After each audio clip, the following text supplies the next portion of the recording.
Hello and welcome to the Moviescramble podcast.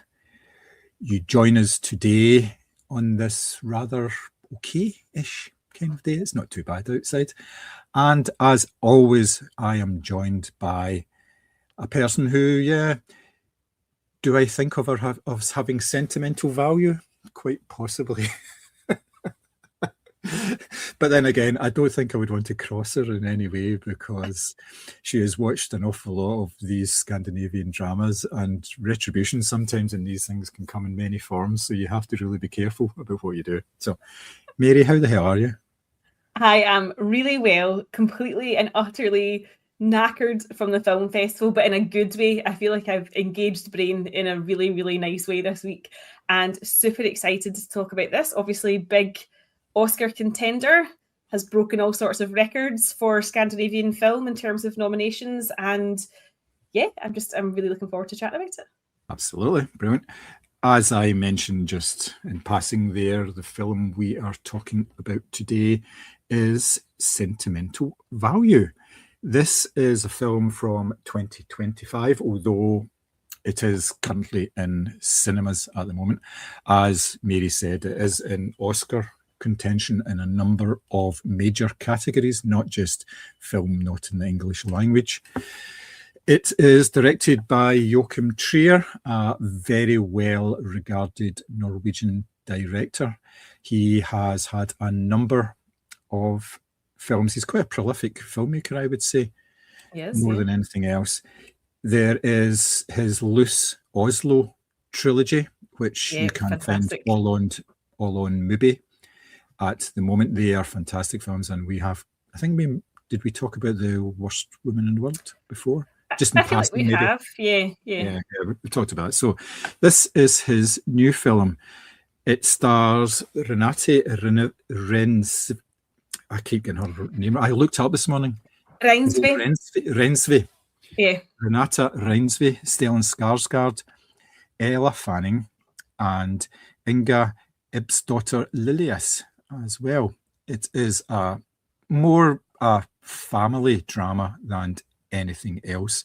Stellan stars. Oh, fuck's sake! I'm really all over the place today.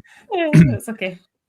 Stellan Skarsgård plays the part of Gustav Borg, a film director who is coming to the end of his career. He's finding it more and more difficult in order to get films made, and he comes back to his former home in Oslo for the funeral of his estranged wife, and at that point reconnects with his two daughters as well. Now, Gustav has a very sort of strained relationship with his daughters for obvious reasons, because he left the family home under a cloud because him and his wife did not get on.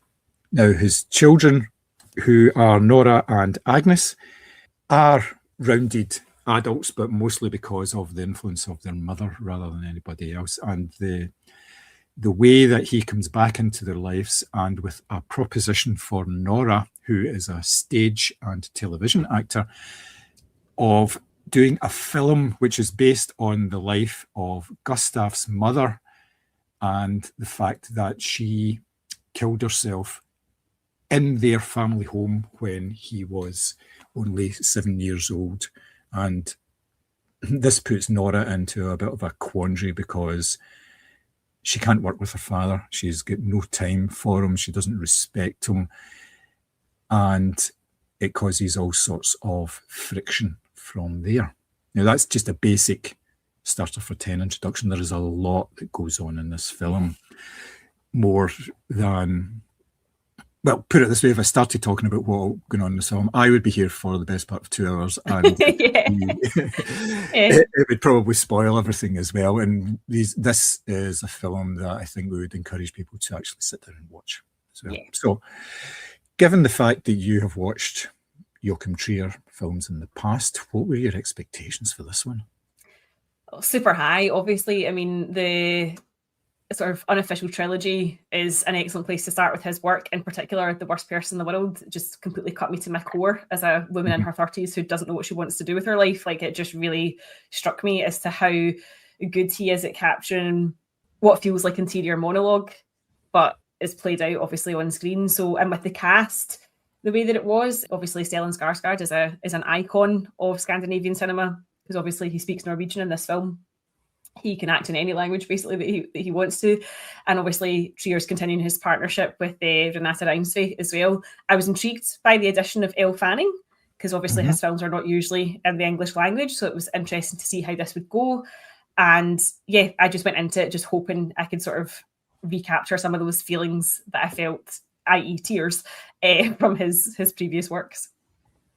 Same, yes, I enjoyed his previous works. They're sometimes not particularly easy to watch because of the way that they make you feel rather than the actual subject matter themselves. They're not graphic and horrible or anything. They're not ones that you find difficult to navigate through. They're very rewatchable. You want to watch them again because back into that sort of drama again. So yes, I was really kind of looking forward to this as well, and I thought, yeah, it's quite good. So given the fact that they played at Cannes, got lots of accolades, and it's now on the awards circuit, did that surprise you in any way, the fact that a film from Norway would be sort of right up there? In a way, I'm not surprised, because his work, Trier's work, is, as far as I'm concerned, pretty flawless. I think he is a really fantastic director. I think the choices that he makes in terms of the characters, the types of characters that he explores are, absolutely incredible. But I am surprised at how well beloved this film has become, because, as you've said, it tackles some tricky subject matter. I think certainly the cast, having a Skarsgård in your cast is no bad thing. And I think the fact that some of it's in English as well has also sort of tipped the scales in its favour. So I'm not surprised, because his work is excellent, but I am surprised that people have really taken a film like this to heart, because in some ways it doesn't feel like typical award circuit fodder, because it's not necessarily big and lavish. What I love about Trier's films is they actually feel quite quiet and quite personal, but perhaps that's been the attraction, is that it's something a little bit different to, the more sort of the bigger scale performances, because a lot of this film is about what's not said, or the quiet that happens between people. Yeah, totally. I think it's just one of these situations where a film has broken through the noise in order to get to a sort of wider public. Partially it's been helped with some of the endorsements. There's been some sort of big name filmmakers that have said, oh, this is one of my favourite films of 2025. So that in itself lends it to getting out. I think Paul Thomas Anderson was one of those. He was very taken with the film. So if you're getting a recommendation from him, and he's obviously in contention as well during this award season, and obviously 2025 was a big year for him with his last film. So yeah, getting that sort of endorsement helps, and it is very unusual for a film to debut at Cannes and still be in the awards chatter. Yeah, and still have all that buzz around it. Yeah. I think the release dates have obviously helped, because we only got it in the UK on Boxing Day in cinemas. It had a slightly early release in the States, I think. But I think that's what's helped keep it in people's minds, as well, as that it's had this big, people were talking about it on the red carpet. Stellan Skarsgård in particular has obviously been very generous with interviews and press junkets this year, unlike his character in the film. And the release dates, I think, have helped keep it front of mind for people as well. Yeah. So what did you think of the sort of main themes of the film? Now, we're talking about father and daughter's relationship. It's important to emphasize the point that it's not just one relationship. It's not father and daughter. It's both of the daughters here. They are equally as involved. Obviously, there is one that's given a bit more screen time. The relationship between Gustav and Nora gets more emphasis, but there's obviously the relationship with Agnes as well. Now, that's possibly the main theme of the film. Do you think it was big enough to actually be the main theme of it? Yeah, and I think this is very typical of Joachim Trier. Like, he takes something that on the surface seems really simple, like a relationship with a parent, and then fleshes a whole world out of it. Because although we do have the different dynamics between Agnes and her father and Nora and her father, because Agnes seems a little bit more accommodating to her dad and sort of maybe excuses his behavior and his absence, whereas Nora absolutely has no time for that. It also talks of, for me anyway, it's a film that looks at sort of parenthood as an art form in itself, because Gustav obviously is not a stable parent within their lives. You know, he's messy and flawed and selfish. So there's that element of it. There's the notion of performance as survival. Nora basically cannot go on stage without having enormous panic attacks, even though it's something that she really loves. But she's also performing in her own life. She's performing that she doesn't care, that she's sarcastic, that she's not wounded by all of this. So there's all of that going on. And then there's the notion of who gets to own your story, because Gustav's story is obviously very personal. The script that he's writing is about his mother, but Nora finds anger in that because she thinks that he has no right to tell that story, especially because he says the character is written for her, whereas Agnes goes away and does a little bit of research and, you know, finds out about her grandmother's life and thinks that it is worth telling. So there's all of this going on, and then there's just even the basic thing of healing. Like, the family are sort of forced together again because Nora and Agnes's mother has died, and Gustav makes his appearance at the funeral.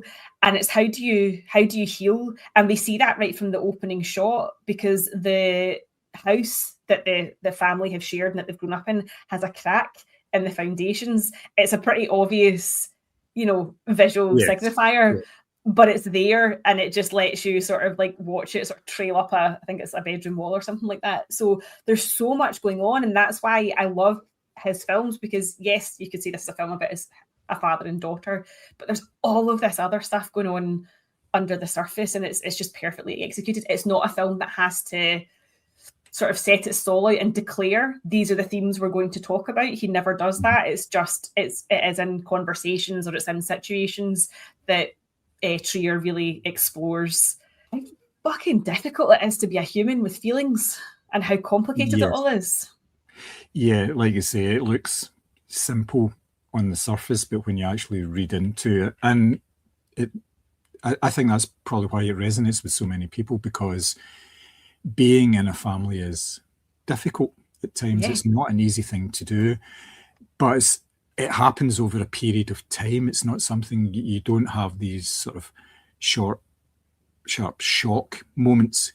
It's things that develop over years, and that's how people like sort of split apart and things like that. It doesn't just happen. It's life, basically. That's what it's about. And you don't have these elements where when you look back on it, you think on certain elements in your life that actually informs where you are today and what you're doing, but at the time you don't think of them like that, because it's just you're just getting on with stuff and all this kind of thing as well. So yes, I really like the fact that they introduced it with a house to begin with, and that sort of set out what the film. I mean, you could really just have had the first couple of minutes, you know, talking about the house, and that would be enough. You could have that just a short film itself, and it would work really well. And it allowed the sort of themes to come in. And obviously there's a death in the family, which is something that happens in life as well, and that introduces certain conflicts and tensions and all as well. I thought, it worked really, really well in that part, and there was enough space for all of these sort of sub-elements and themes to come into it as well. So yes, I really like that. So you mentioned the very start of it with the house. We are introduced to this film with a narrator talking about a house, but they're talking about it in terms of an essay that Nora wrote about the house. She was tasked with writing an essay about an inanimate object, but with feelings. And she chose the house, and she described that as a living, breathing thing. That kind of just sucked me right into the film right away, because it was such a bold opening of it. I was completely blown away by that. What did you think that worked nicely? Yeah, I think it's the whole notion of like children telling the truth through their kind of schoolwork, which a lot of teachers talk about as well. They get a sense of, what home is like. And so the fact that she talks about her house, it being so full of noise, and the noise is never like a joyous thing. We get clips of like her parents, screaming at each other, the two girls comforting each other in the bathroom. And what I love about it is it doesn't look like a sort of fairy tale picket fence house as well. It's black and red and it looks a bit gothic. And it's obviously been in the family for generations. And we're shown all these kind of fights and these storm outs. And at times it almost looks like a doll's house, as if you could manipulate the players inside, if you want to call it that. So it's all just really clever in terms of bringing it back to the sort of major themes and narrative arcs that the film goes through. But I just think we all think of home like as being like our safe place and our happy place as well. But by starting with this house and showing it with the cracks in it, literally and figuratively, it shows this is going to be a different type of family setup. And yeah, it does. It just draws you right in immediately. Yes, it was a little bit on the nose with the crack in the foundations that they found just after the house was built. But yeah, I will allow that. That's fine. Yeah. It's some things you just sort of lay down on the table. It's like, what's it, the dead cat thing? It's very obvious what you're doing and everything. So yes, I kind of was okay with that. But yes, it went into far more subtle territory after that. I like the idea though of the doll's house, because usually with a traditional doll's house you can actually open the front of it, see all the wee rooms inside and see how they're all interconnected. And that was discussed at certain points because there were certain quirks within the house. You could hear a conversation in another room through the fires and things like that. And I thought that was really nice in the way that they actually used that in order to inform some of the conflicts that were actually going on and all that. So yeah, and it gave them an insight into their mother in a professional capacity at the same time, and understand that she wasn't just a mum. She was a complex person in her own right, and she was very, very intelligent, and she knew what she was doing and everything. So yeah, really enjoyed that. Thought it was good. So central performances, you've mentioned Stellan. What did you think of him in this role? Oh, I just think it's a masterclass. I watched the interview with him and his son Alex, and he talked about how many roles he's turned down the older he's got, because it's just roles about old people, and it's roles about maybe losing your mind or just the aging process in general. But he's taken this role here, and again, it's subtle. He's not doing anything outlandish, but for me it's like the control that he displays as a man who knows that his authority is no longer what it was. His career is no longer what it was. His relationships with his daughters are in a mess, and he's not he thinks of him, or how he views himself, as this sort of like charismatic, award-winning director. We see him, he's at a retrospective screening of what's considered to be his sort of magnum opus.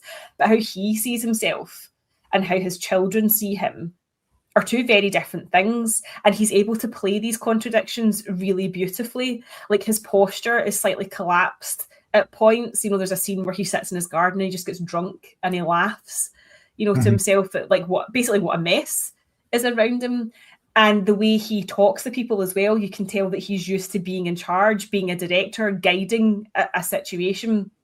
But also there's these quiet moments where him and Nora in particular sort of maybe exchange a glance that you think is going to burst into a smile that never quite gets there, or they share a cigarette but it's in complete silence, or the scene where he goes to visit his long-term collaborator, I think his name's Peter, and he realizes that this guy's too old to work.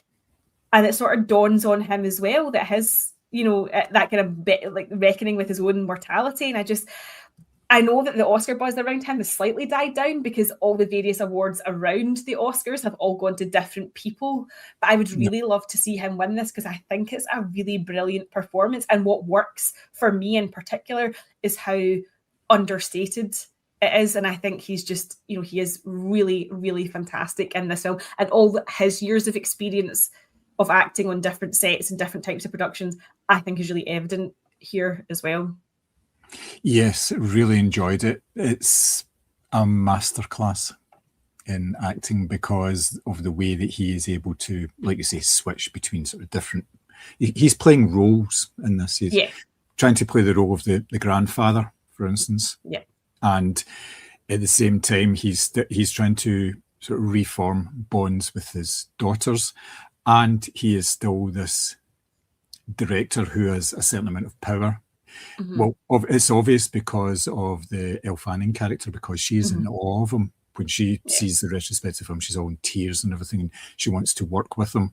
And I found that very interesting, because he wasn't somebody who really pushed that new relationship with the young actor. He obviously knew that she was very well regarded, very well known, but it didn't come up quickly. Oh, I've got this, role that you may be interested in that my daughter turned down. It happened over the course of a whole night, and he didn't really say anything about what he was working on. He was just enjoying the fact that he was being revered by these people. He seemed to be the sort of centre of attention when, like, at dinner and then on the beach afterwards and things like that. And he would do this grand gesture of getting the horse and cart, giving the guy a bottle of champagne, saying, "Can you take this young lady for a ride?" and all that. And it wasn't it wasn't like lecherous in any way. Oh God, no, there's never an insinuation of that. It's just, I think he enjoys being so revered because he's the villain at home, and he's not a villainous character. That's not what I mean. I just mean to his daughters, he's not the good guy. But he obviously has a history of having relationships with these leading ladies, because that's mentioned at one point. But it's after his marriage had ended. It wasn't like sort of during the marriage or anything. So he does have this kind of reputation of being the sort of the father figure, if you like, call me daddy. As you would, because I'm sorry, young Stellan Skarsgård, who obviously we get glimpses of in this film, is just an absolute ride. Like, he's just absolutely gorgeous. That whole family are so genetically blessed, it's disgusting. And you see the notion that, like, his daughters can accept that he went out and, I don't know, take advantage of that situation. Like, he was a young guy, he was a director, he was obviously super attractive, but his kids will never forgive him for that, because again, it's that destabilizing force within their lives. They didn't want to think of their dad in that way. They wanted the mum and dad at home like everybody else had, because that's the thing as well. Like, and it's interesting because his actual kids in real life have talked about this, how difficult it was to grow up with someone who was so well known as an artist, because Alexander Skarsgård has said that he wanted his dad to have a job in a bank and wear a suit and carry a briefcase, because that's what everybody else's family did. And in Scandinavian society, like, that equilibrium and everybody sort of being the same is really important. And I feel like that's a cultural thing that might not translate to some audiences going to see it, but that notion of, being the same as everyone else is really important. And so for him to have had not only this quite artistic career, but to have left the family home and to have gone and pursued his own thing, i.e. shagging around, that is painful, because that's not seen as like normal or this, what everyone else was doing at the time. Yeah. How good was that, by the way, showing the young... Oh, so good. It was absolutely. Apparently it came from a 1992 film, a Swedish film. They took that with permission, obviously, and I think they manipulated it in a certain way. It looked a wee bit sort of CG on him to make him look a wee bit smoother than he actually was at that age. But yes, it was a surprise that they actually included a wee bit of that, and they kind of just reinforced the point that at the same age of what his daughters roughly are at the moment, this is what he was like. And you kind of tend to forget that with people as well, because you see them as they are now and you don't really regard them as being somebody who was, decades. A young guy. Yeah, because obviously you regard me in a certain way of being this 21. older sort of, no, not quite, but there's obviously previous elements of me being, Sorry, for the listeners, I've just seen a photo of John the Shagger. Like, this is young Stellan Skarsgård. Yeah, well, my hair was slightly longer then. It was my first midlife crisis I was going through at the time. So what about the daughters then? Let's take them in sort of reverse order. We are talking about Agnes first, who has sort of, in the grand scheme of the film, she is the one who's most stable. She has a job as a historian. She is married. She has a beautiful young son. Mm-hmm. She seems to be very settled in everything. So what did you think of her character and the way that she was portrayed in this? So I think it's a really interesting family dynamic here, and I'm speaking to oldest daughters in particular. Oldest daughters absorb the shock and absorb the chaos and feel the need to look after siblings if there's stuff going on in the house. And I think that's definitely, you know, what's happened here, because at one point Nora says to her, like, how did you turn out okay? And she's like, well, I had you. And it's this notion of like that she's always had this kind of burden of responsibility. She is the one who's kind of stayed, I guess, if you want to call it that. She has belief in the possibility that they can all get back together. Whereas at the start of the film, you know, Nora says to her, like, I hope he doesn't think he has to start being dad. Whereas Agnes is definitely more open to that. She wants him to have a good relationship with her son. And when she finally does sort of break down with her dad, because Gustav wants to cast Eric in his film, and she doesn't want that. When she finally sort of has this eruption, you can tell it's years and years of frustration and resentment that are all coming to the surface. So although she's someone who's quite gentle and loving throughout the film, like, you can tell that she definitely cares for Nora, because she and her husband have conversations about Nora's mental health, and it sounds like there's been maybe a suicide attempt or some sort of nervous breakdown beforehand that she's really had to bring her round from. When she finally gets her moment to sort of cry and collapse, it does feel really like validating, because you can tell that she's been the one holding everything together throughout their whole lives for all of them. You know, she's tried to play the perfect daughter, the perfect sister, and it's really not gotten her maybe what she wants, and so she finally erupts. I think that the actress certainly brings like a real sincerity to the role. There's a lot to be said for children who are loyal to their parents to a fault, and you definitely get that feeling with Agnes. And when she finally does sit down and do the research on her grandmother, and she's sitting in the library and the tears are pouring down her face as well, because she realizes what her grandmother's been through, I just think it's a really brilliant performance. I can totally understand why she has taken up space in the supporting actress categories around the awards circuit. It's very, very good. But again, and I'm going to say this quite often about this film, none of the performances are like, you know, hyperbolic, or there's no like big dramatic monologue and tears and snotters. The tears happen quietly by yourself. It's a very Scandinavian thing. Nobody's making a big scene. Their turmoil is there, but it's not anything that's done or delivered in a way that's sort of over the top. Whereas you contrast that with Rachel Kemp's interpretation of Gustav's script, and it's very American, it's very over the top, it is tears and snotters, and so the wee cultural differences I really appreciate in this film as well.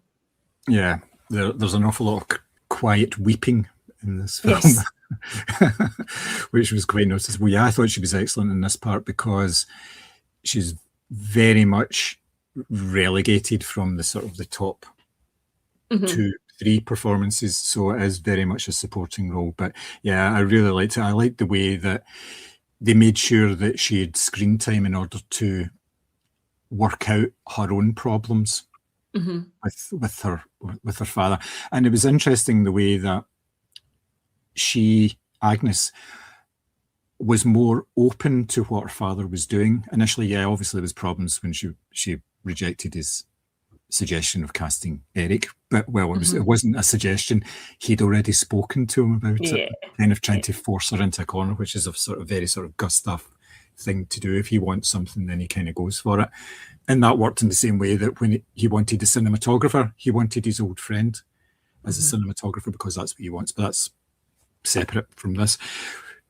She was more open to things. She read the script.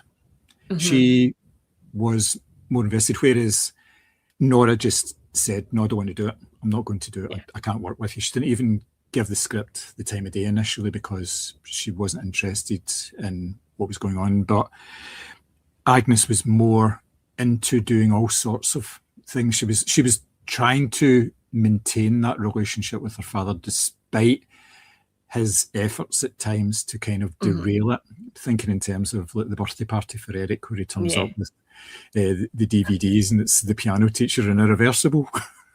Honestly, I think that's one of my favourite scenes in the film. Like, imagine bringing it. He thinks that's a great gift because it teaches the boy about cinema, but it's like, it's an 8-year-old's birthday party. What the fuck are you doing?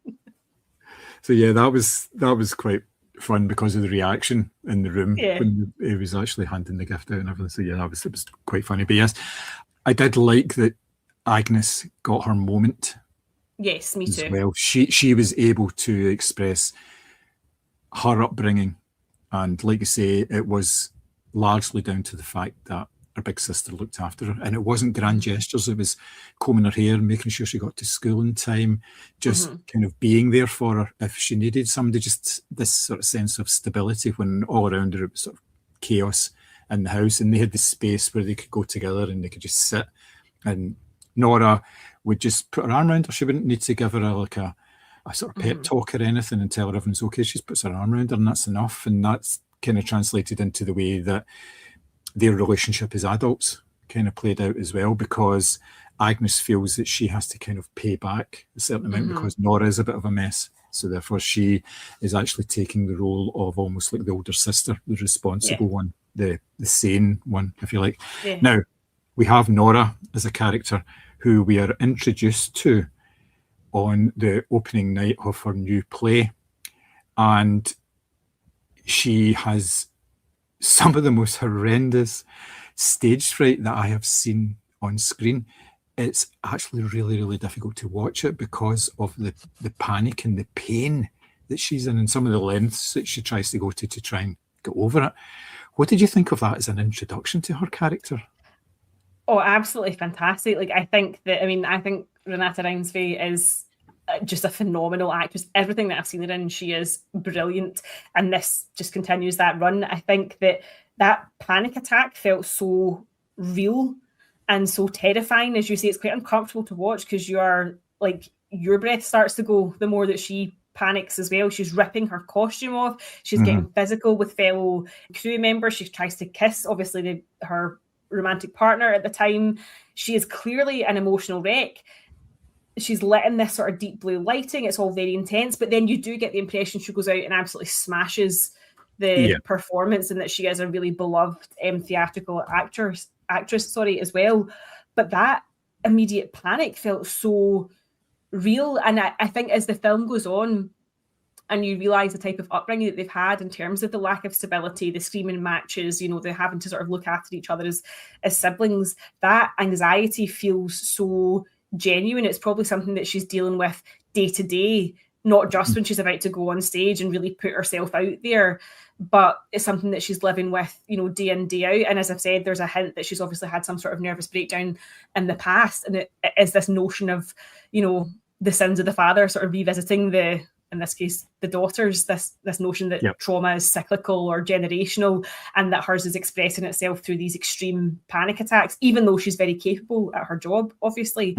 But that then comes to fruition again when she has another big, I don't know what you would call it, maybe like a press night or something, like an opening night.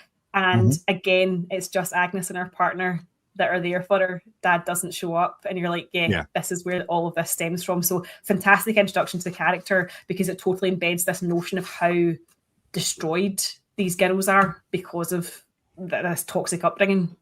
Yeah, and you think, how can she actually just go on with her life if she's facing this every time that she actually goes on stage? Or I think it's more sort of opening night rather than like sort of regular performance. But there's a bit later on in the film where she's explaining it. She says, it's terrifying. She almost shuts down. She does all sorts of crazy things. I mean, she asked her romantic partner to actually hit her, just try and basically knock a wee bit of normality into, just sort of ground her again, which he's obviously very reluctant to do because it's the kind of thing that can get you in trouble if if somebody sees you getting a slap from somebody. But she says that's almost like a necessary part of the process. She needs that because that kind of drives the performance for her. And she says, every time I go out, I'm terrified, absolutely terrified of what's actually going to happen. But it's also the best feeling in the world because of, like, things kick in. She knows what she's doing. Like you say, she's very, very capable. She, like, her director at the very start, he comes in and tries to calm her down, and she's like, I don't know what I'm doing. And he says, you know the words. Yep. You know exactly what you're doing. You know the words, and it just needs somebody to say that to you, just to tell you that's what's actually going on. And I thought that was very good, the way that they showed you, in some respects, she can come across as being a bit of a hot mess at times. But that's not her whole character. That's not everything she is. There's a whole other side to her as well. Whereas she is normal and she acknowledges what's actually going on as well. And she's come to terms with it in a certain way, because it's who she is. She can't just take the good bits. You can't just cherry pick the good bits and the bad bits of your personality and say, well, that's me, but that's not me. That's a problem. It's all of you. It's the whole thing about you, rather than just one element. So I thought it was brilliant, and she was so good. I don't know how you can actually do that as a performance, be that raw and that open when you're doing that. And it, like I said, that then informed what she was like towards her father later on, and how she was like involved with her romantic partner, who was actually married as well. And that played into a lot of the same sort of themes as well, because she deliberately chooses somebody that's kind of unattainable, because so there's no attachment, and maybe she feels she doesn't actually deserve that sort of happiness because of the people around her. Like her parents obviously didn't have that happiness. They tried to have it and it didn't work out. So there's a thing, is that not going to work out for me as well? So really superb. I think it shows a lot of trust between the actor and director as well, that she is able to be so vulnerable and, as you say, like so raw with him. Like, it is a really powerful performance. And again, nothing into histrionics, although it's quite a dramatic opening or sort of introduction to her character. I think it just shows how well they work together as well, and how much he's able to sort of get out of her as a performer, and how much she trusts him as a director, which I think is really important. Yeah. So moving on to Elle Fanning, what did you think of her as Rachel? Now, Rachel is brought in because Nora turns down the role, so he's looking for somebody else, and he sees something in Rachel that he is able to use. And it's not the fact that he can get the film financed off the back of her. It's more than that, because he says, no, I've got financing for the film. We'll be fine with that. Obviously, having Netflix coming in and doing the film means that there's a much higher profile for it and all that as well. So what did you think of the character of Rachel and the relationship that she formed with Gustav? Because that was kind of the middle part of the film. It was all them. They were just the two of them on screen working away together. What did you think about all that? I think it's a really interesting dynamic, because she obviously is an outsider to the sort of family mythology, if you want to call it that. She's nothing to do with anything that they've all experienced with and around each other. And initially I thought maybe he sees her as a sort of surrogate daughter, like the chance to do something right, like to get a good performance out of her, to get the film made. But the relationship is quite quickly fractured as well, because her performance isn't what he wants. Like, it's hilarious. Like, she tries to learn like a sort of pan-Scandinavian accent. Like, we see her listening to tapes and repeating it back. She dyes her hair the same color as Nora, but she can't quite get the performance at the level that he needs it to be or wants it to be, obviously because he has written this part for Nora. Like, you can tell that he is an encouraging director. He's very patient with her, but at the same time you can't help but wonder, well, why couldn't you do that as a father? So their dynamic, I think, shows up his shortcomings even more. But I think it's really interesting how he initially maybe sees a chance at redemption through her character, but the more you sort of get into the rehearsals, you see that Rachel doesn't really seem to get the role. Maybe there's a sort of like cultural difference. It feels a bit artificial, like in terms of her delivery. And she begins to sort of like research Nora and try to be a little bit like her. So it's a really interesting role, because first of all, it brings another language into the film as well, so sort of disrupts the flow of things that way. But it also is, she is an outsider. She's not someone who's part of that family dynamic. But even though she's not, history tends to kind of repeat itself, because he can't quite get that right with her either. So I think it's a really interesting choice to say. I didn't know what she was going to bring to the film, because obviously she's not a Norwegian speaker, but I thought it was a nice little exploration of the main themes in a way that obviously is doing it in a sort of artificial way. It's doing it through the film set. So, and of course the family house becomes the film set as well, which just adds in that other dynamic. So yeah, a really, really good role. I mean, how do you hold your own against some of these performers? But she absolutely does. She's really, really good.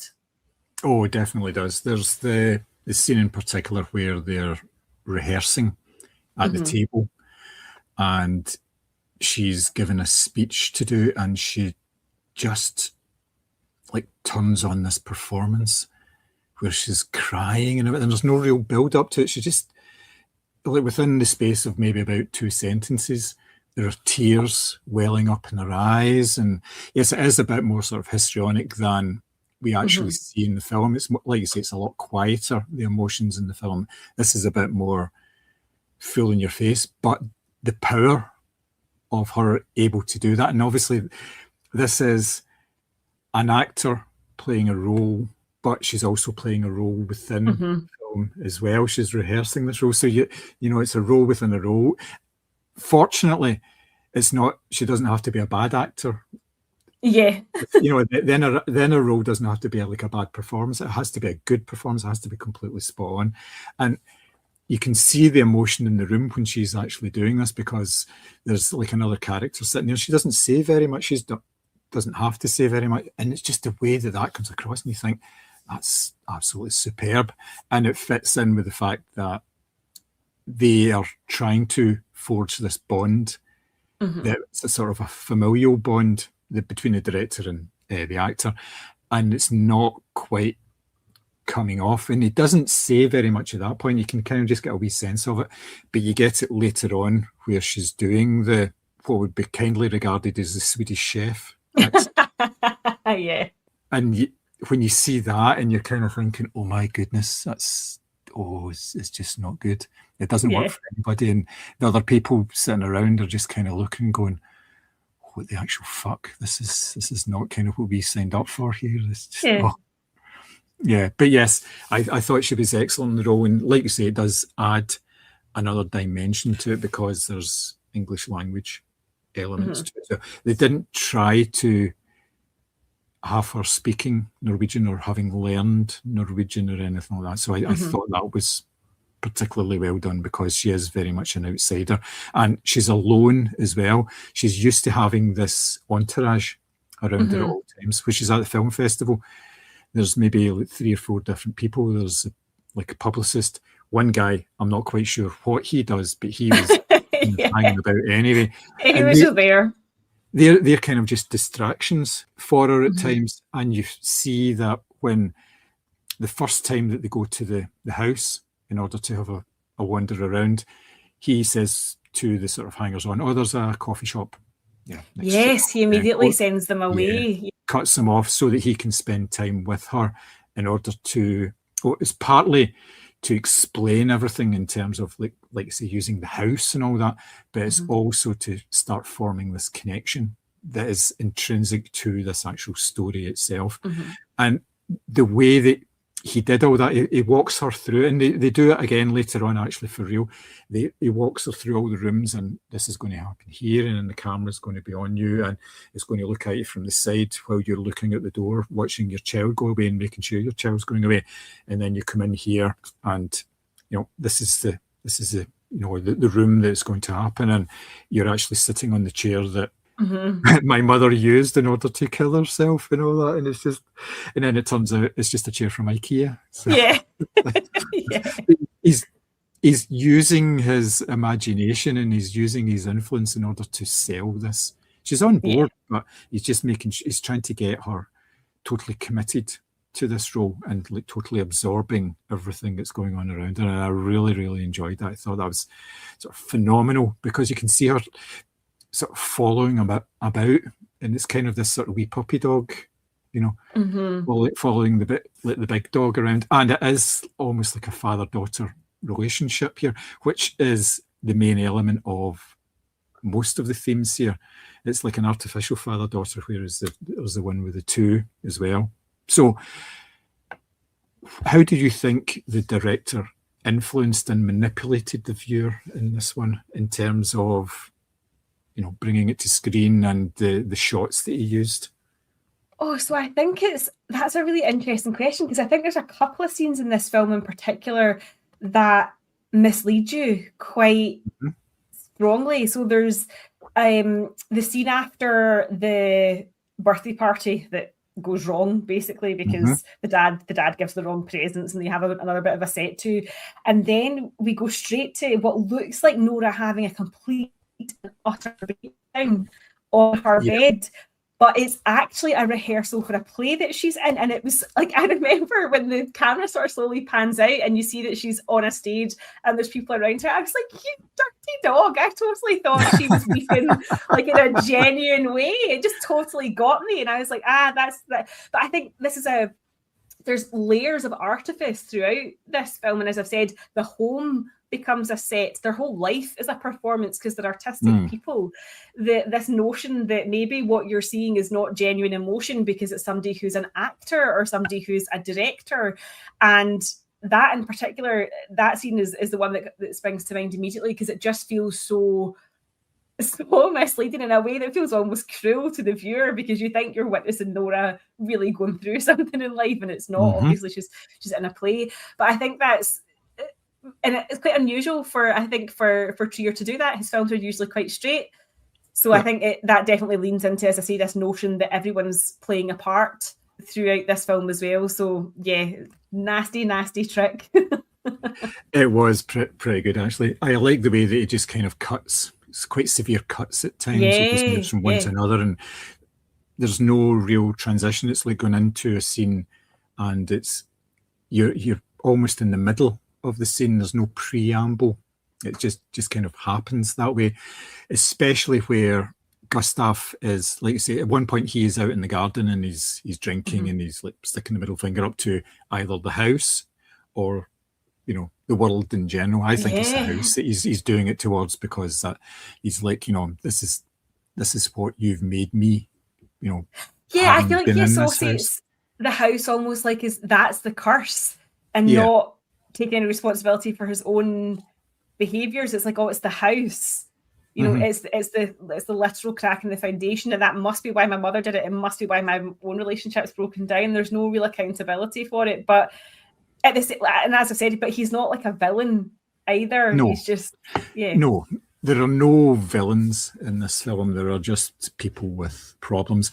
But in terms of like the sort of the start cut, what was in there, he is in the garden drinking heavily, which is another element of him, which is not really emphasized and not like a way. He's just been known as a bit of a drinker and a shagger, but it's not really explored in those sort of terms because it's just implied that he has a drinking problem. You don't need to see him doing it, but then you just get this sudden cut from a scene and he's lying in the garden in the morning and he's like, what how did that happen? What was going on, and you immediately think, is he alive or is he dead? That's what I thought right away. Yes, I thought he was dead. There is no context to it at all. You're seeing it from a distance, so you can't tell right away if he is actually breathing or anything, and it's just like, whoa, that got very dark very quickly. And in the same way that the scene that you described throws you off balance, this throws you off balance as well, because you don't know, could this be the end of the film? Because quite plausibly they could have just stopped that film right there and just said that was it, and there would be all these unresolved issues, fair enough, but it's an ending, it with this type of film. I don't know about yourself, but I kind of thought that it wasn't going to tie up everything.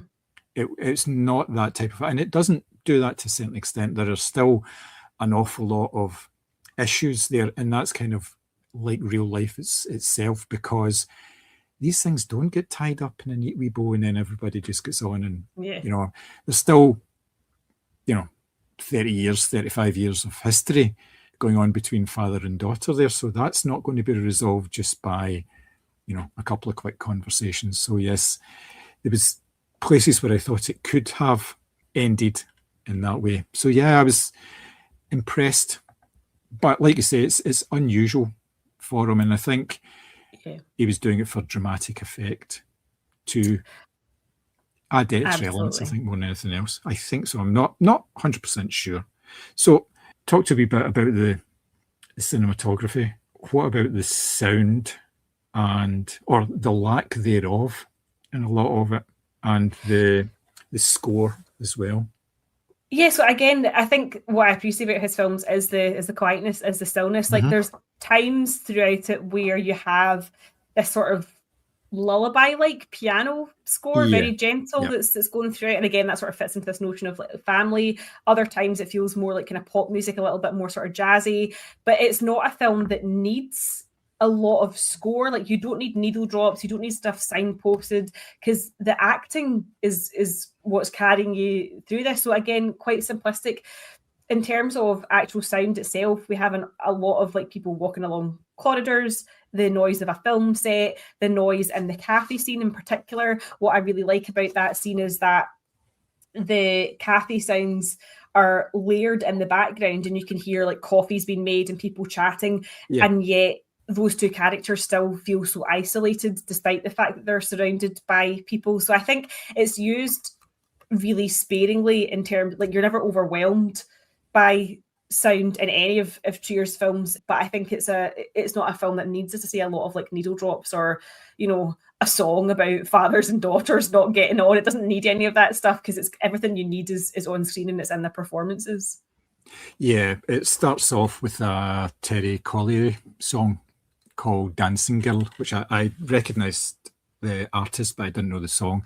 And that kind of fits quite nicely because it's a performance. Dancing Girl is someone who performs and all that. So yeah, and it leads into the scene where Nora's having her meltdown before the performance as well. So it's like, you know, the whole performing monkey thing kind of idea. I really did enjoy that. But you're right.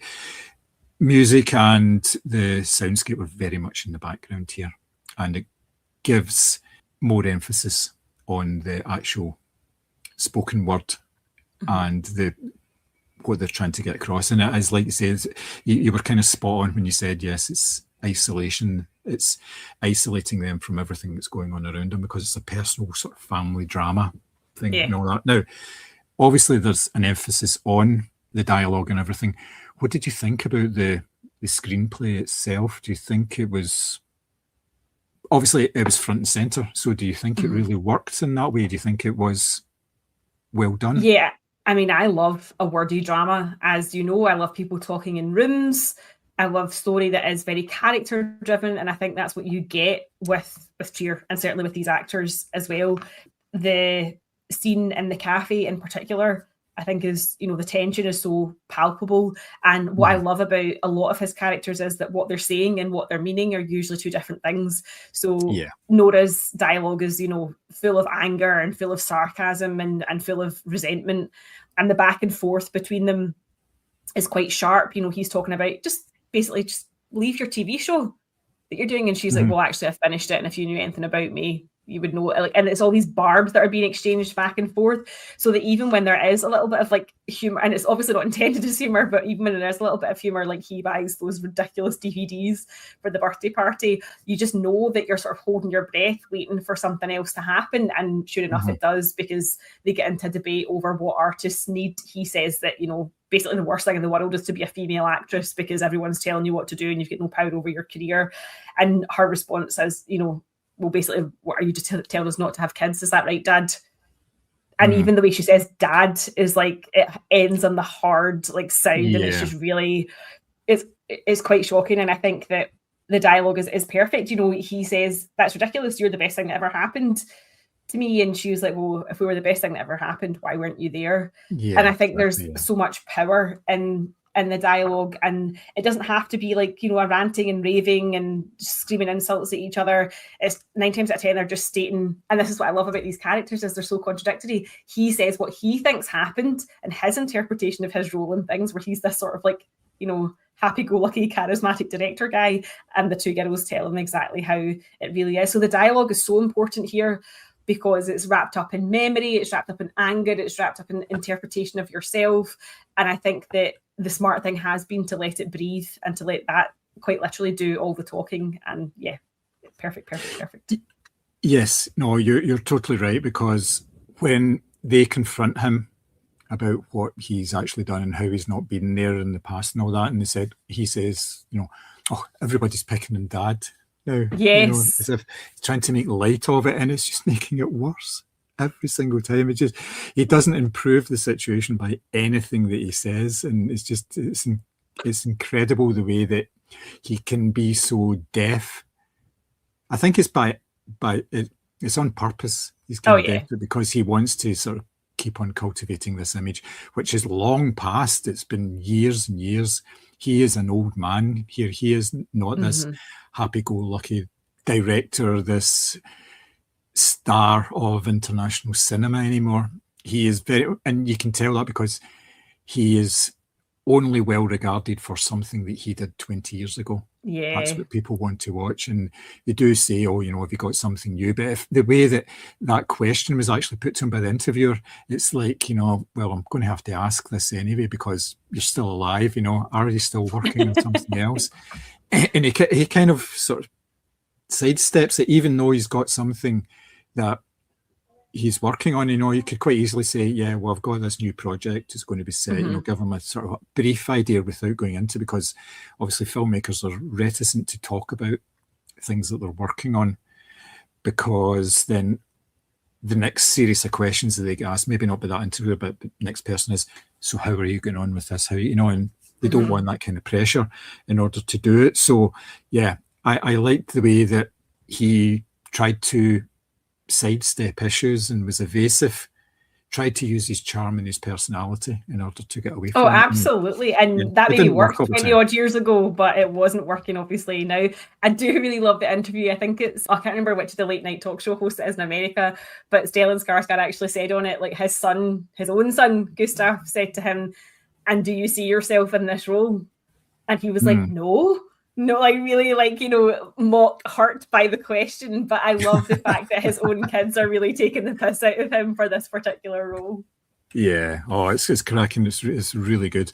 And it just adds an extra layer to the film, as far as I'm concerned. I think it works particularly well. So we've talked about various scenes. Have you already shared your favourite scene? Because I think it may be the coffee shop scene. Oh, there's that, but I also just love the moment when Agnes goes to visit Nora because she's dropped out of her play. We get that really lovely shot of and he always does this. He uses a door frame. He does it in The Worst Person in the World as well. And there's like a person in silhouette. She walks through we would call it a close. They would call it a foyer up to her flat. And there's this real bonding moment between the sisters, but it's like it's in this sort of subtle things that they do for each other, because Agnes is crying and she's saying to her, I think you should read the script. And while Nora sort of takes herself off to go and like, fine, I'll read what Dad has written, Agnes just does like a little gentle tidy up of her flat. Yeah. And it's just another way of like caring for her. And then they're in the bedroom together and they're really close and they're having that lovely conversation. So I really like that one, that particular scene as well, because I just think it shows that there's a resilience between the two of them that neither of them recognise in themselves, but they can see it in each other. And I think that's a really lovely little moment as well. For me, it's one that you mentioned previously, where Gustav and his cinematographer, Peter, are meeting up when he's told that Peter has retired. And he says, well, that's nonsense. He'll come back for this one. And he was told, well, you have to go and talk to him. No one else will get through to him. So he goes to see him and he's sitting there in his nice house and he's sleeping. Peter is having a bit of a nap and he wakes him up and he chats to him and stuff. And then when Peter tries to get up from where he is, and it's that realization, Gustav just looks at him and thinks, this guy cannot walk. So how is he going to be able to sort of be in charge of like a Steadicam and go backwards through a house and do all this different manoeuvring and things? How the hell is that going to work? And it's an indication that neither of them are the person that they once were in terms of their age and their agility more than anything else. And it kind of rams home to Gustav that he is an old man here. And, things are really, really changed. But having said that, towards the end of the film, you see Peter again, and everything has been worked out kind of nicely without going into any sort of spoilers or anything. But you probably get an idea of what the sort of final scene would be in this film based on, if you'd watched about half of it, you kind of get an idea of how it's actually going to play out in the end as well. So yeah, I really liked that scene more than pretty much anything else in the film, which is not to devalue any of the other performances and stuff like that, but yeah, that was a really sort of powerful moment for me. So the big question that I ask every time, and I know the answer to it every single time: would you recommend this movie? Yes, I think if you want to explore Scandinavian cinema, and I talked about this with Jim, the Scottish geek guy, we are neighbours. We should be looking to Scandinavian film and television more often than we are, because, you know, geographically as Scots, we're very close to each other, and there's a lot of great talent and there's a lot of fantastic filmmaking going on. And if you like something that is, you know, not showy, not over the top, but is really deep and meaningful, then this is the gateway drug to the rest of Scandinavian film and TV. And I think that, you know, Joachim Trier is a phenomenal director, and no matter what he's doing in terms of what's happening on screen, he always seems to be able to get to the heart of human emotion. Like, he's a director that really knows how to portray like the full gamut of, you know, as I've said, like anger, frustration, sadness, desertion, loneliness, all this sort of thing. So absolutely recommend. I believe it's streaming on Mubi. It is, yes. Well worth seeking out to enjoy some really flawless performances, quite frankly. Yes, I think it will be handsomely rewarded with its own wee bauble or two at the Oscars, but we just hope so. we live in hope. Yes, but it is a reasonably strong field this year as well. So as it always is usually, but yes, we shall see how it goes. I would definitely recommend this film. Again, it's a film with people talking in rooms, but these more often than not make the best type of films. For me, it's something that engages with you right away through a very, very unusual and beautiful opening scene, and just sticks with you thereafter. I was never bored watching this film at any point. So, yeah, ideal.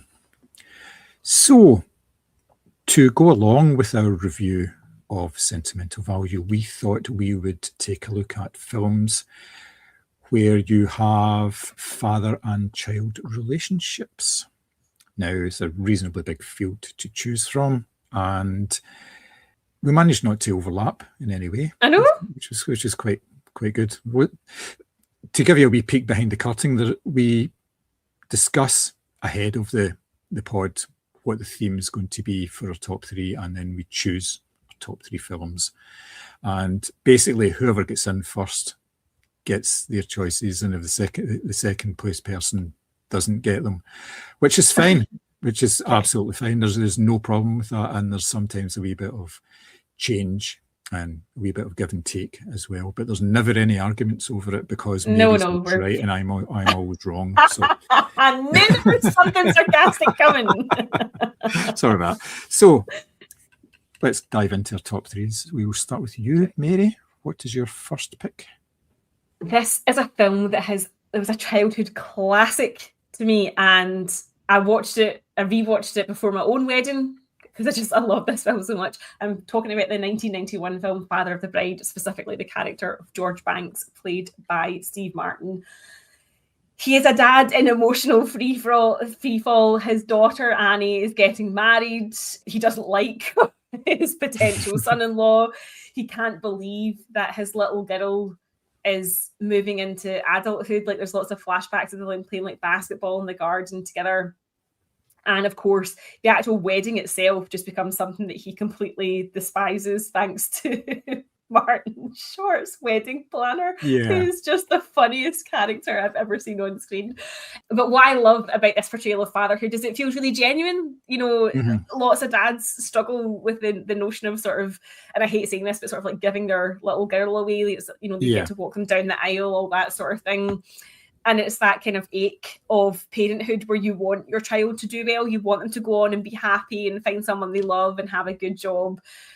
And there's a pride in seeing them flourish, but also there's the struggle of letting them go. So I think it's a really good performance. Obviously, Steve Martin is brilliant. You know, he's got physical comedy, you know, verbal zingers. There's a lot of sort of neurotic energy, but there's a lot of tenderness there as well. Like, you can see how much he loves his daughter and his wife, played by the late Diane Keaton, which is a really sad thing to say, but their chemistry together is absolutely flawless. And I particularly love the scene in the supermarket where he goes to buy hot dogs and buns, and the numbers of hot dogs to the numbers of buns don't match up. So he just has a complete fucking breakdown, which I love. So there's a lot of comedy in this, which keeps it from feeling a bit too sort of saccharine and a bit kind of, you know, mopey. But as I say, the moment where she walks down the stairs in her wedding dress, like, oh, I'm getting goosebumps just even talking about it. The way he looks at her is just, oh, I love it. I have this film and I have the Father of the Bride 2 on DVD together, and I love revisiting it and rewatching it, because I just think it's such a special film, and it really captures that bond between father and daughter at such a pivotal moment in both of their lives. Brilliant choice. Have you seen the original, the Spencer Tracy? No, do you know Elizabeth I Taylor haven't? one? No, that's really good. It's more, the comedy in it's more subtle, and Spencer Tracy's more sort of forlorn in it and a bit sort of more world weary. And I can understand why it was changed up slightly, with Steve Martin being a slightly more youthful father, rather than Spencer Tracy seems quite old in this. But yeah, the original's a brilliant film, and the remake is a brilliant film as well. It kind of goes in a slightly different direction in terms of the more sort of slapstick comedy elements, but Steve Martin's a master anyway, so yes, he does very, very well here. Yeah. So my first choice is a film that has been described as one of the best films from the 2020s, and it is overlooked in a certain regard because it came out during COVID. So there you go. It is The Father, which is directed by Florian Zeller, which was his directorial debut. It's from a play called La Père, French language, which Florian co-wrote. It stars Anthony Hopkins, Olivia Colman, Mark Gatiss, Imogen Poots, Rufus Sewell, and Olivia Williams. And it's basically the story of the father, Anthony, who is living in a flat. He is in his 80s and he has dementia. And what you see is everything from his perspective. He is forgetful. He mixes up everything. He doesn't know what's happening basically from 1 minute to the next. And his daughter is trying to basically keep it together in order to, one, keep him out of a care facility, and to sort of look after him, because she has had this bond with her father over the years where he has looked after her in a lot of ways. And obviously it's the standard reversal of roles. The child eventually looks after the parent kind of idea, and it's in so many cultures that happens, and that's what the case is here. But you see everything in this from the perspective of Anthony. So when his daughter leaves the room and then comes back in, and it's played by a different person, you don't know what's real and what is imagined, whether it's through him or what's the actual true story here. And this, it keeps us going for up until about 15 minutes before the end of the film. And you're getting characters coming in, and there's talk of another daughter who he misses terribly. She hasn't been in touch for months, but you're kind of thinking, does she actually exist? Because nobody else mentions her. And if she does exist, why has she not been around during this time? Because they seem to have this very, very sort of special bond. And the daughter who's looking after him seems to be the second best one. And she keeps hearing about this other wonderful daughter all the time. You can just see her face drop every time it happens. And it's a phenomenal film. It's one of these films that you start watching it and you're just glued to it. It's only 90 minutes long, so it really doesn't outstay its welcome. And every single performance on it is superb. Anthony Hopkins won an Oscar for his performance in this film, and it's just so good.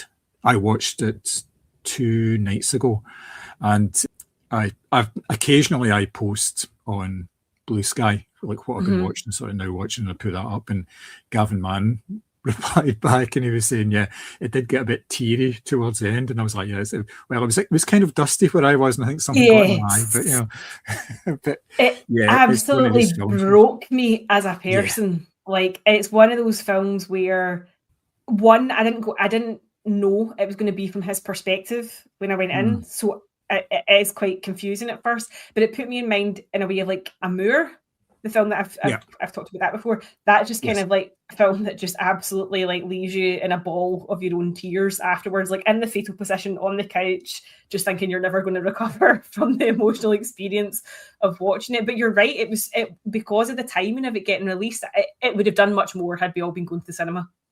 Mm-hmm. Oh yeah, definitely. I mean, it certainly made a bit of a profit and everything because it didn't cost very much to make, because pretty much single location film. It's all kind of set in this one flat, an apartment building. It's quite expansive. It's big and everything, but yes, it's all set in there, and you're guessing and second guessing yourself all the time as to what's going on, and you're thinking, is it really him? And oh yeah, just wonderful, absolutely wonderful.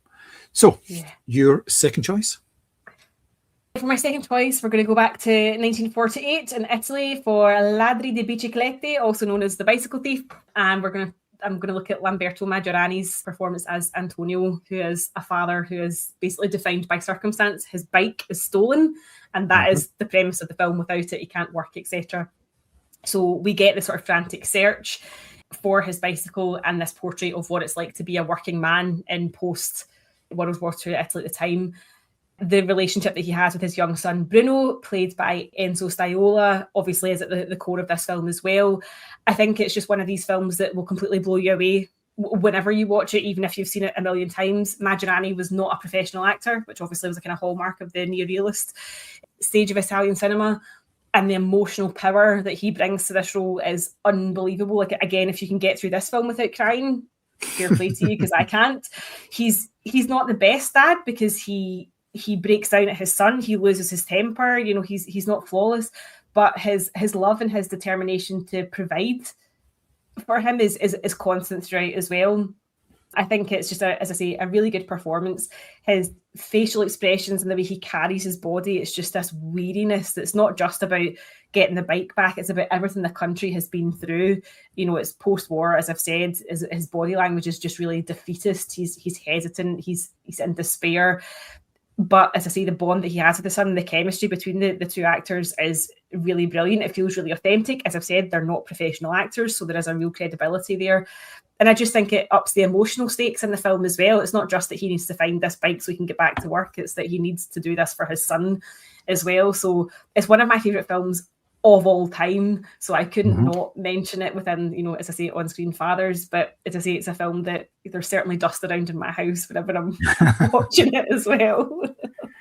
Yeah, it's a magnificent pick. That he summed it up so well. It's the emotional bond between the father and the son, and it's not a performance and sort of an outlook of the father that he's perfect. He's flawed, as all people are, and that's what kind of makes it even more powerful, because it's somehow more real. That because of the circumstances that he's found himself in, he's struggling, and you can see that he's kind of at the edge of his tether for most of the film as well. But yeah, it's just absolutely magnificent. Really, really good pick. Yeah, I had to get in there first with that one. Well, again, I wouldn't have chosen that because I knew that that was one of your favourite films, purely based on the fact that you can say the title in Italian and it sounds really good as well. So my second choice is the 2014 science fiction film Interstellar, which on the face of it, you think, wait a minute, this is a science fiction film about saving the world. How is it really a relationship drama? But at the centre of it is the relationship between father and, to a greater extent, a daughter. So it's Coop, who's played by Matthew McConaughey, who is a former NASA pilot, and he is tasked with trying to find a solution, find a new home for humanity, because the Earth is in a terrible state. There are droughts, sort of dust storms, crops failing, people are dying, they're getting all sorts of like respiratory diseases and things because of the state of the planet. And he is tasked with going and finding a new home. But in order to do that, he has to leave his own family behind.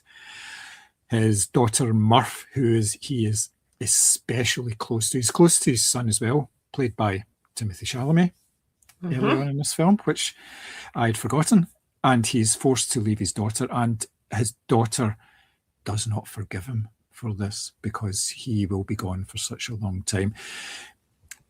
The film starts off with their relationship, the way that he treats her, the way that he looks after her, the way that he nurtures her intelligence. She is somebody he recognizes that she has a special mind, and he is completely devoted to her. For it. He stands up for her. He gets her suspended from school because he stands up for her when she's talking about NASA and spaceflight and the moon landing, which in this timeline has been debunked as not happening. It was used to bankrupt the USSR, which I found quite fascinating as well, obviously, because that's a lot of, a lot of people do that. Yeah. Oh, yeah. Oh, they still do, but they've moved on to bigger conspiracy theories now. So that's almost quaint. That's going to say, that's the last week's chip paper, as it were. Yes. So the film basically starts and finishes with this relationship drama between father and daughter and the bond that they have. And despite the distance and the dimensions at one point between them, the bond is still there, and that leads to the sort of conclusion to the film. And the very last scene of the film where he meets her again, and because of the time differences, she is like 60 years old than he is. Again, it's not one for the faint of heart. Oh, no. And that score as well. Every time I hear a little bit of the Interstellar, do you know, it's not my favourite of his films, but that moment, and as I say, the score, what's it called? Is it Chase Through the Cornfield or something? That particular piece of music, and then you've got Day One. Every time I hear it, I'm a wee bit like, because you just get that, you can see it so clearly in your head that she's an old woman now, and it's very powerful. Yeah. Oh yeah, definitely. So your third and final pick. So I literally stood in front of my DVDs to try and finalise one. I thought about To Kill a Mockingbird, A Little Princess, Finding Nemo, The Godfather, Mrs. Doubtfire, and I settled on one that even my husband would cry at. So that just tells you how good it is. So I've gone for the 1994 animated version of The Lion King, with obviously Mufasa being the dad here. So Mufasa is presented as this sort of archetype of noble fatherhood. He is wise, he is steady, he is principled. He tries to teach Simba about responsibility, about humility, and about how everything is connected. Obviously, you have that scene where he talks about, everything in nature, etc., being dependent on each other. And that's what makes him such a good dad. He's gentle, but he's intelligent, and he's aware of his privilege and his position as leading this Pride of Lions, and he protects in a way that obviously Simba finds smothering, because he does sing a song about how he can't wait for his dad to pop his clogs. But he is someone who really tries to lead by example, and that includes his relationship with his brother Scar as well. So I think Mufasa feels like the perfect on-screen dad, because he's cuddly, firm but fair, and he's just a source of real safety for everyone in his pride, not just Simba. And of course, we have James Earl Jones doing the voice work here, which is pretty flawless. That deep, resonant, velvety voice of his that just, it gives him sort of an extra layer of sort of authority and warmth. And of course, we have one of the most famous death scenes of all time, quite possibly captured here, where he is thrown to his death by his brother. Oh God, I'm going to start crying now. I as a child watching this, I couldn't get over this notion of young Simba pulling at his ear and biting him, and his voice cracks, asking him to wake up, and he obviously doesn't, and that really still breaks me as a human. But it also just goes to show that the legacy you can leave behind, because obviously Simba goes on to sort of inform who Mufasa goes on to inform who Simba becomes as an adult, because he can see him in the stars and he goes and regains his place within the Pride. But I mean, how could you not talk about this? This is like the ultimate on-screen dad. He's just he's the best. He really is.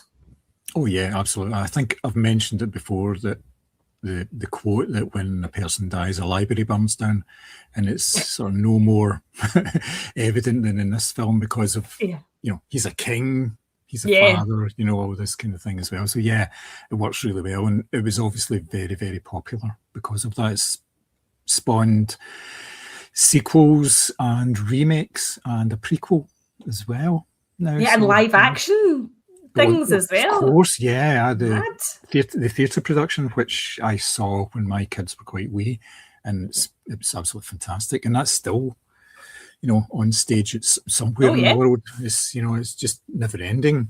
So yes, the film itself has had a great legacy, and it's based on that relationship, the father and son relationship as well. So yeah, excellent choice. Well done. I changed my last choice. I was going to choose Field of Dreams, the Kevin Costner film, because there's different levels of father and child in there. There's him and his dad, and obviously him and his own children, and things like that as well. But I thought I would save that for a sports drama instead. If we ever talk sports dramas, because it would fit really nicely in with that. So instead, I chose the 2002 film Road to Perdition, not The Road to Perdition, just Road to Perdition, which I got wrong initially as well. It's Sam Mendes' follow-up film to American Beauty, and it stars Tom Hanks, Paul Newman, Jude Law, Jennifer Jason Leigh, Stanley Tucci with hair, and Daniel Craig, pre-Bond Daniel Craig as well. He's in that as well. I forgot John Travolta was in Carrie as well. And then when he appeared on screen, I was like, oh yeah, I forgot you're in this. So sorry. Anyways. The film is set in 1931, where the character played by Tom Hanks, Mike Sullivan, is an enforcer. He's a hitman for the local mob, which is run by Paul Newman's character. And on a job, his son, who's also called Michael, witnesses a murder. And because of that, basically Mike and his son and his family are considered to be a risk and condemned to death. His wife and his other child die in a hail of bullets, but he and his son Michael go on the run together and try and exact some sort of revenge at the same time. And there's a very nice scene at the start with young Michael standing on the beach saying, a lot of people said that my father was a bad man, but this is a story of 6 weeks that I spent in his company. And it's just such a nice, powerful opening to the film. And then you get this drama where the father is being protective of his son. He's trying to be protective of him beforehand by not telling him the line of work that he's involved in. But then when it becomes apparent what he does, he still tries to physically and emotionally protect him from everything that's going on and the dangers that they face, especially when the Jude Law character is brought in to chase them down. And it's just this phenomenal two-hander for a lot of it. It's the father and the son talking to each other. They obviously had a very sort of good relationship beforehand, but it was quite stilted. He kept an awful lot back from his son. He got on very well with him. He always talked to him. They always had dinner as a family together. So there was obviously that bond in there. It wasn't as if they were sort of estranged in any way, and this kind of brought this tragedy brought them together. They had that, but just this reinforced it, and it just made the boy even more prouder of his father. Not in the way that he was happy about what he did, obviously, because he was a bad man, did bad things, but he was doing it because he was in a situation where he had nothing. He had to provide for his family, and everything that he became was because of the people that he was working for. He wasn't proud of it. He wasn't showy about it. He just did his job. He was very quiet about it. There's no histrionics. He would just do his job, and he didn't revel in it at all. And just two absolutely central performances are just so good here. And this is a film I watched again. I was looking at my shelf of DVDs sitting there, and I was thinking, what could I do for this one? And it just kind of popped up, and I thought, yeah, give that a watch. Film. Really, really good. Yeah, it's currently on Disney Plus as well. Is it? Nobody's having a bad day on that film in terms of performance. Like, everyone is at just the peak of their game. And I remember, I think I saw it on TV a few years ago, and Jude Law, he's just so piercing in it. He's just so intense. Yeah. And you're right, the bond between father and son, it's like it changes throughout the film, and that wee voiceover scene at the start, I always remember that. The voiceover thing at the start is so good. It's such a good pick. I completely forgot that film existed until you said, and I was like, oh, brilliant. Yeah, it was particularly good. So those are our top threes for sort of father and child relationships and a review of Sentimental Value. Your opinions about our choices may differ from ours. They may be wrong, but please tell us if you think we're wrong. But we won't be wrong. We're not wrong. We're never wrong. Nah, we're never wrong. Yeah. You can find us at all the normal social media outlets. Just have a wee search for Moviescramble. Like and subscribe so that you get all our content. There's been an awful lot of content over the last couple of weeks, thanks to Mary and her sterling efforts with coverage of the Glasgow Film Festival. There are a number, and I mean a number, of very, very good reviews for you to take in. So please give them a little bit of time and enjoy them, and then go and try and find the films as well and give them a watch. They are particularly good. We are going to be talking about a couple of them hopefully in the next couple of weeks as some of them get releases, but that's for future times. As I say, if you want to get in touch, social media, or you can send us an email at podcast@moviescramble.co.uk. So until the next time, it only leaves for me to say cheerio.